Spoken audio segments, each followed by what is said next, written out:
Assalamualaikum warahmatullahi wabarakatuh. Selamat pagi semuanya. Semoga selalu dalam keadaan sehat ya, dan tetap semangat belajarnya. Baik, untuk pertemuan hari ini, kita akan melanjutkan dari pertemuan yang lalu.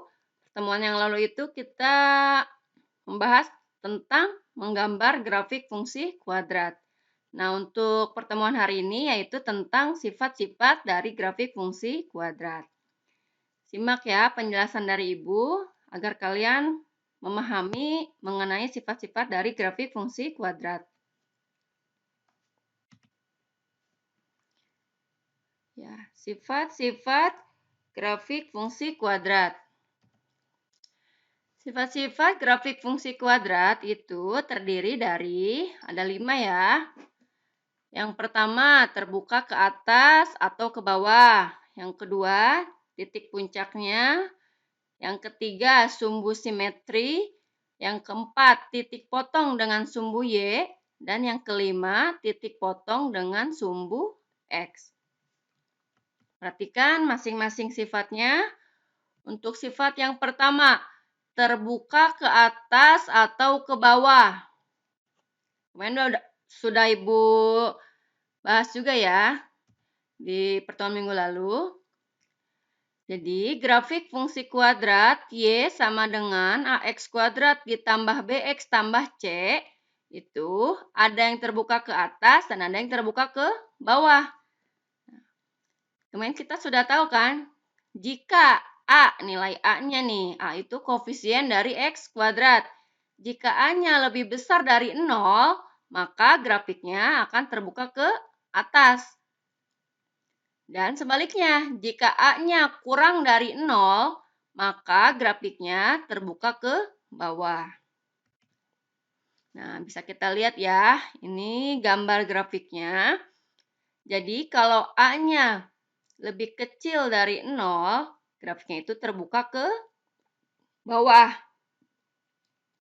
Kalau grafiknya terbuka ke bawah, berarti dia mempunyai titik puncak. Titik puncaknya maksimum, karena di atas kan. Dan untuk A-nya lebih besar dari 0, grafiknya terbuka ke atas. Titik puncaknya berarti ada di bawah, merupakan titik puncak minimum. Paham ya?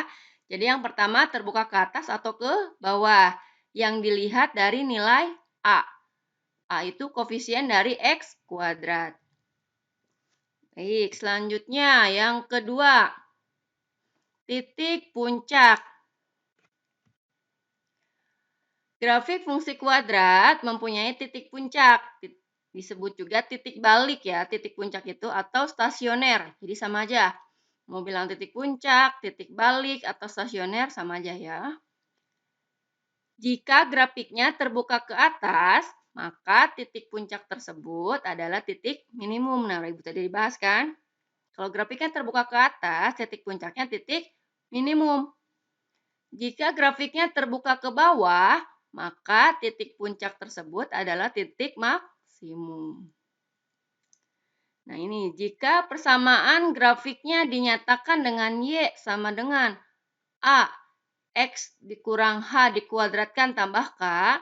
Nah, jika fungsi kuadratnya bentuknya dinyatakan seperti ini, kita langsung dapat menentukan titik puncaknya. Nah, titik puncaknya itu yaitu H, K. Nah, jadi kalau ada grafik, ada fungsi kuadrat, fungsinya sudah dinyatakan seperti ini, langsung bisa kita nyatakan titik puncaknya yaitu H, K. Tapi, jika fungsi kuadratnya dinyatakan bentuk umum seperti ini, Y sama dengan AX kuadrat tambah BX tambah C, maka kalian untuk mencari titik puncaknya, rumusnya seperti ini. Titik puncak itu kan artinya X, Y ya, titik koordinat. Jadi untuk mencari X-nya, min B per A,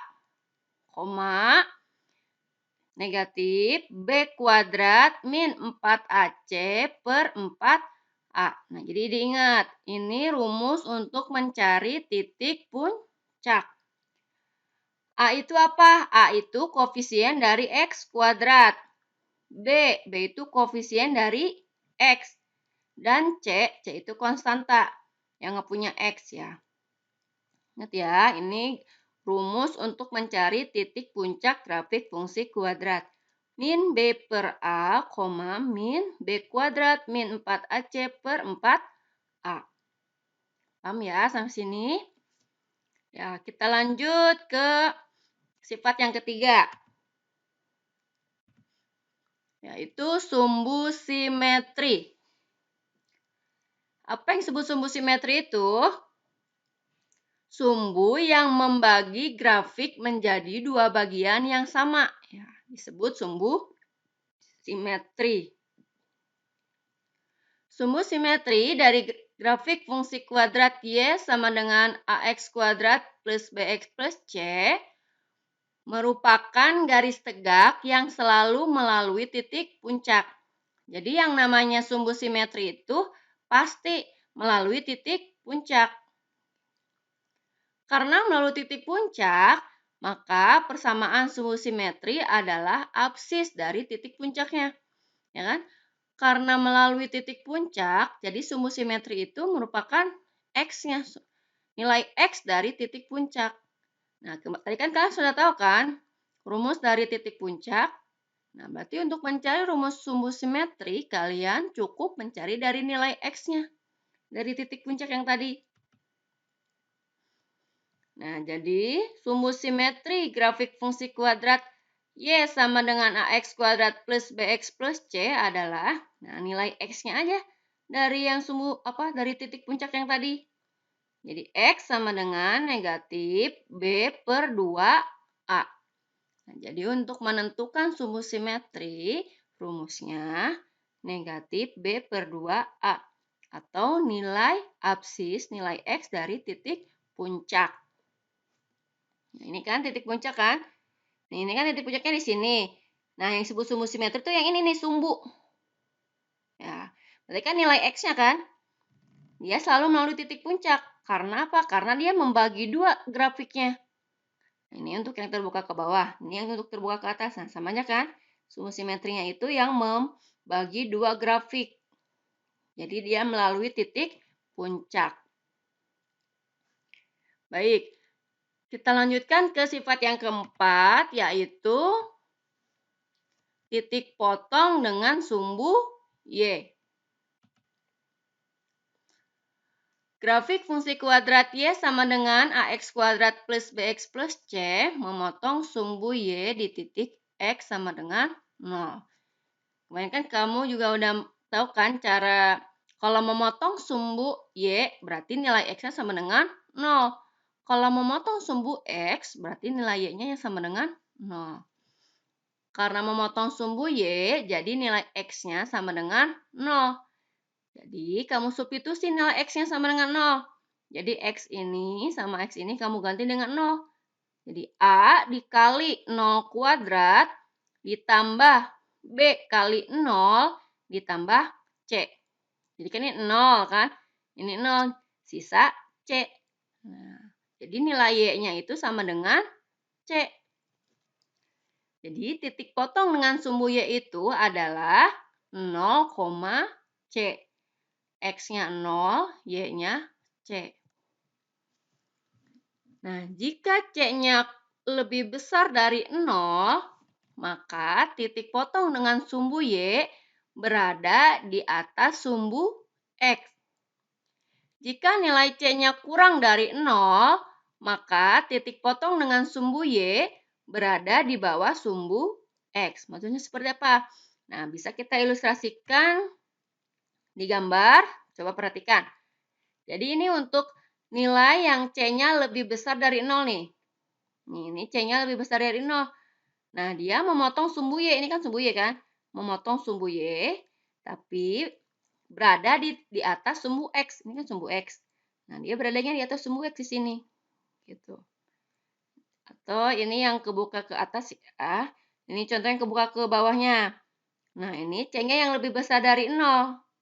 Dia memotong sumbu Y dan beradanya di atas sumbu X. Tapi Jika nilai C-nya kurang dari 0, contohnya yang ini ya, kurang dari 0, nah dia memotong sumbu Y-nya di bawah sumbu X. Di sini nih, di bawah sumbu X. Sumbu X ini ada di bawah nilai C-nya. Memotong sumbu Y-nya. Dan ini contoh yang kebuka ke bawahnya. Dia ada di bawah sumbu X. Paham ya? Maksudnya seperti itu. Baik. Kita lanjutkan ke yang terakhir, sifat yang terakhir, yaitu titik potong dengan sumbu X. Ada 3 hal yang mungkin antara grafik fungsi kuadrat dengan sumbu X, yaitu, jadi ada 3 nih kemungkinannya kalau untuk memotong sumbu X. Kemungkinan yang pertama, grafik fungsi kuadrat itu memotong sumbu X di 2 titik. Grafik fungsi kuadrat menyinggung sumbu X. Dan yang ketiga, grafik fungsi kuadrat tidak memotong sumbu X. Jadi, untuk yang memotong sumbu X, kemungkinannya ada 3. Memotong sumbu X di 2 titik, menyinggung sumbu X, dan tidak memotong sumbu X. Jika grafik Y sama dengan AX kuadrat plus BX plus C, memotong sumbu X, maka titik potong tersebut dapat ditentukan dengan memberi nilai Y sama dengan 0. Sama kayak yang tadi kan, kalau memotong sumbu Y, berarti nilai X-nya sama dengan 0. Sekarang kalau memotong sumbu X, berarti nilai Y-nya yang sama dengan 0. Sehingga nilai X yang memenuhi itu merupakan akar-akar dari persamaan kuadrat. Jadi kalian bisa cari dengan mencari akar-akar persamaannya. Berdasarkan itu, maka ada atau tidaknya titik potong dengan sumbu X dapat diselidiki dari nilai diskriminan. Apa itu diskriminan? Kalian sudah pernah pelajari juga kan diskriminan waktu SMP? Diskriminan itu rumusnya D sama dengan B kuadrat min 4AC. Ini rumus diskriminan. Nah, jadi untuk menentukan ada atau tidaknya titik potong dengan sumbu X dapat kita lihat dari nilai diskriminannya. Perhatikan. Jadi jika diskriminannya lebih besar dari 0, nih D-nya lebih besar dari 0 nilainya, maka grafiknya itu akan memotong sumbu X di 2 titik. Ingat ya, jika D lebih besar 0, memotong sumbu X di 2 titik. Jika nilai D-nya sama dengan 0, maka grafiknya akan menyinggung sumbu X. Dan yang ketiga, jika D-nya kurang dari 0, maka grafik tidak memotong sumbu X. Jadi ada 3 nih kemungkinannya. Diskriminannya lebih besar dari 0, memotong sumbu X di 2 titik. Diskriminannya sama dengan 0, menyinggung sumbu X. Diskriminannya kurang dari 0, tidak memotong sumbu X. Baik, selanjutnya. Ya, ini masih yang titik potongan sumbu X ya. Jika grafik Y sama dengan AX kuadrat plus BX plus C berada di atas sumbu X, maka disebut definite positif. Nah, ini untuk kasus yang diskriminannya kurang dari 0. Jadi kalau ada grafik D-nya kurang dari 0, terus dia berada di atas sumbu X, itu disebutnya definite positif. Karena nilainya selalu bernilai positif. Nilai grafiknya nilainya nggak ada yang negatif. Dan jika grafiknya berada di bawah sumbu X, maka disebut definite negatif. Nilainya selalu bernilai negatif. Ini untuk kasus yang diskriminannya kurang dari 0. Jadi untuk yang diskriminannya kurang dari 0, ada yang disebut definite positif dan ada yang disebut definite negatif. Ya. Nah, definite positif itu jika diskriminannya kurang dari 0 dan nilai A-nya lebih besar dari 0.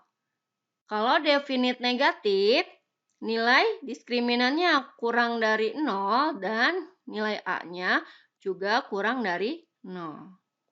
Ya. Selanjutnya, kita lihat dari sifat-sifat yang tadi. Hubungan grafik fungsi kuadrat dengan sumbu X itu dikaitkan dengan nilai A dan diskriminannya. Nah, ini sudah dibahas semuanya ya. Nih, jadi ini untuk nilai A-nya lebih besar dari 0. Ingat yang pertama tadi, kalau nilai A-nya lebih besar dari 0, maka grafiknya terbuka ke atas. Ini grafiknya terbuka ke atas. Semua. Nilai dari diskriminan. Kalau diskriminannya lebih besar dari 0, maka memotong sumbu X di 2 titik. Diskriminannya sama dengan 0, menyinggung sumbu X. Atau 1 ya, 1 titik potong di sumbu X. Dan jika D-nya kurang dari 0, tidak memotong sumbu X. Dan karena A-nya lebih besar dari 0, maka dia berada di atas sumbu X atau yang tadi disebut definite positif. Ini untuk yang A-nya kurang dari 0. Grafiknya terbuka ke bawah. Diskriminannya lebih besar dari 0. Memotong sumbu X di 2 titik. Diskriminannya sama dengan 0. Dia menyinggung sumbu X atau memotong sumbu X di 1 titik. Dan jika D-nya kurang dari 0, dia tidak memotong sumbu X. Dan karena A-nya kurang dari 0, maka dia berada di bawah sumbu X. Atau yang tadi disebut dengan definite negatif. Paham ya? Jadi, hari ini kita membahas tentang sifat-sifat dari grafik fungsi kuadrat. Ada 5 ya. Oke. Ya, cukup sekian ya penjelasan dari Ibu mengenai sifat-sifat dari grafik fungsi kuadrat. Semoga dapat kalian pahami. Jika masih ada yang kebingungan, masih belum paham, bisa ditanyakan ke Ibu. Ya, terima kasih atas perhatiannya. Wabillahi taufiq wal hidayah. Wassalamualaikum warahmatullahi wabarakatuh.